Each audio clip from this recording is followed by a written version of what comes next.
pukul 6 waktu Indonesia Tengah. Inilah Radio Republik Indonesia Bau-Bau dengan Warta Cape Town, berita seputar Kepulauan Buton.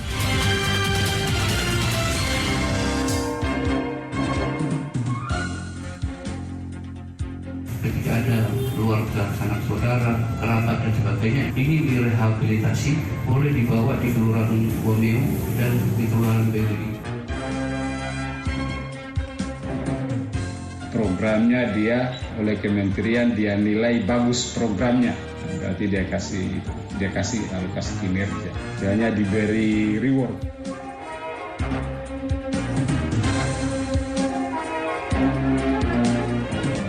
Selamat pagi dari Bukit Oleo Indah, kami sampaikan pokok-pokok berita.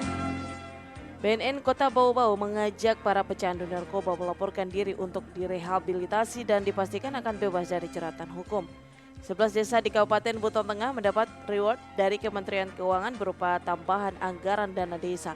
Inilah Warta Cape Town selengkapnya Senin 10 Januari 2022 bersama saya, Rizka Harlina.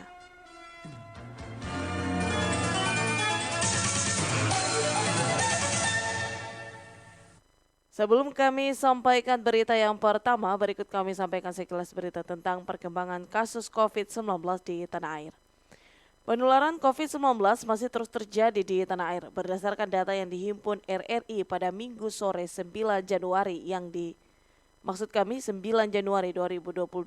Selama 24 jam terakhir, kasus terkonfirmasi positif COVID-19 bertambah sebanyak 529 kasus dari penambahan kasus tersebut.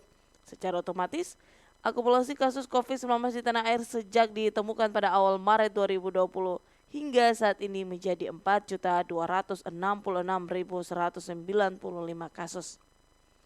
Adapun jumlah kasus sembuh bertambah 211 orang sehingga total pasien sembuh menjadi 4.115.958 orang. Sedangkan angka kematian akibat COVID-19 bertambah 2 kasus sehingga total meninggal menjadi 144.129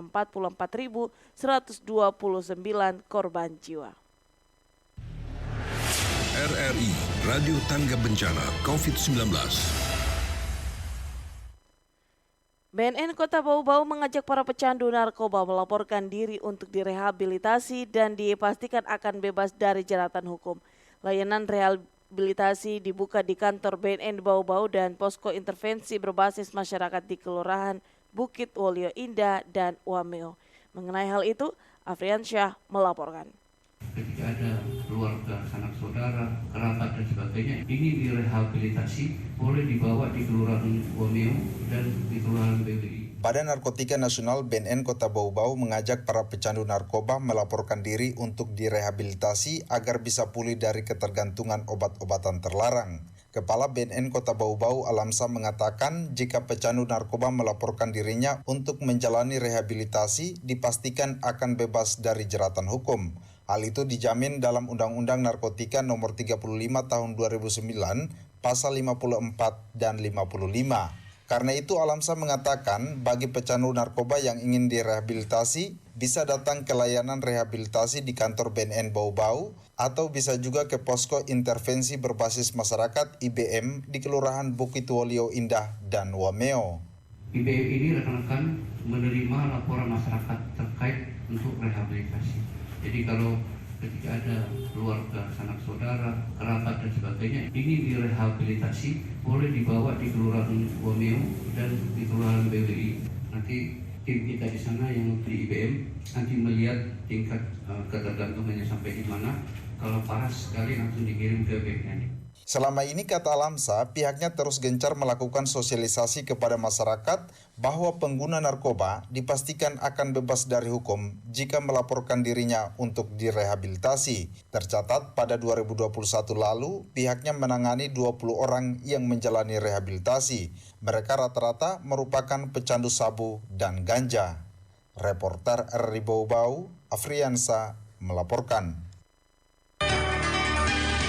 Anda sedang mendengarkan Warta Cape Town, berita seputar Kepulauan Buton.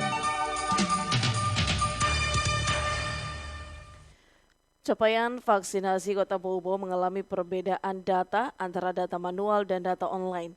di mana berdasarkan data manual per 31 Desember 2021 lalu, capaian vaksinasi Kota Bau-Bau baru mencapai 63,26%. Sedangkan data online Komite Penanganan COVID-19 dan Pemulihan Ekonomi Nasional atau KPCPN sudah mencapai 71,52% untuk dosis pertama. Hal itu diungkapkan Wakil Wali Kota Bau-Bau Laude Ahmad Muniansyah saat rapat optimalisasi pelayanan vaksinasi bertempat di Aula Palagi Mata kantor Wali Kota Bau-Bau. Muniansyah mengatakan berdasarkan hasil inspeksi Kapolda Sulawesi Tenggara, capaian vaksinasi Kota Bau-Bau belum mencapai 70%, namun baru 63,26% dan masuk urutan ke-14 dari 17 kabupaten kota di Sulawesi Tenggara. Tetapi di sisi lain, berdasarkan data online KPCPN dosis 1, capaian vaksinasi Kota Bau-Bau ini mencapai 71,52% per 31 Desember 2021 lalu. Namun Kapolda Sultra menilai capaian tersebut bukan murni hasil dari pelaksanaan vaksinasi di Bau-Bau, melainkan kontribusi yang disumbangkan penduduk Bau-Bau yang mengikuti vaksinasi di luar daerah. Untuk itu, Muniansyah menekankan agar target tersebut segera diselesaikan tanpa harus menunggu hasil verifikasi data yang dilaksanakan oleh RT RW. Selain itu juga pihaknya menekankan agar semua pihak dapat memberikan kontribusi sehingga apa yang menjadi target tersebut dapat diselesaikan pada bulan Januari ini. Berita yang terakhir, 11 desa di Kabupaten Buton Tengah mendapatkan reward dari Kementerian Keuangan berupa tambahan anggaran dana desa karena berkinerja baik. Mengenai hal itu kembali Afriansyah melaporkan.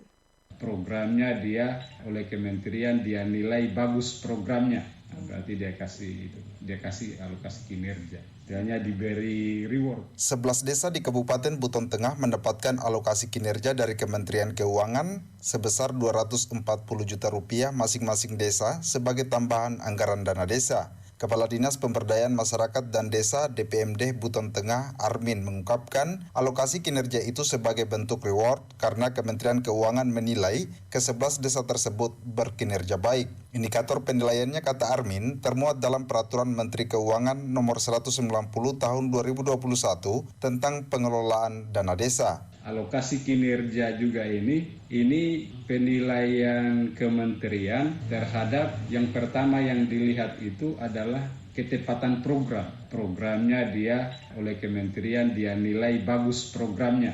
Berarti dia kasih alokasi kinerja. Dia hanya diberi reward. Adapun ke-11 desa yang mendapatkan alokasi kinerja tersebut, kata Armin, yakni Desa Metere, Desa Nepamekar, dan Desa Madongkah, Kecamatan Lakudo.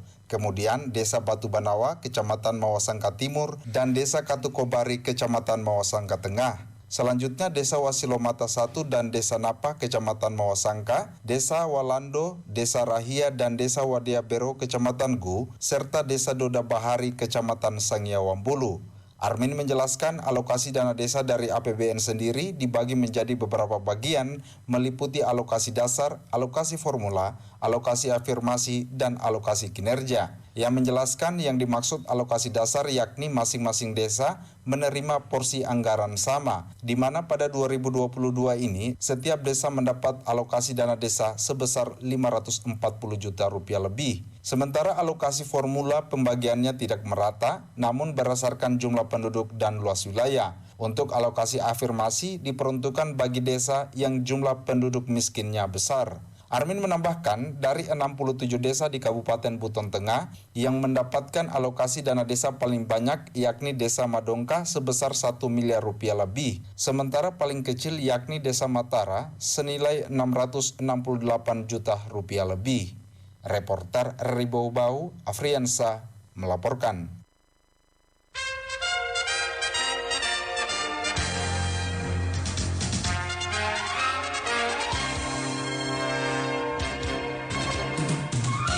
Saudara, sebelum kami akhiri kembali kami sampaikan pokok-pokok berita.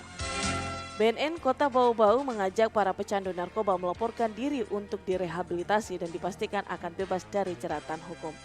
11 desa di Kabupaten Buton Tengah mendapatkan reward dari Kementerian Keuangan berupa tambahan anggaran dana desa.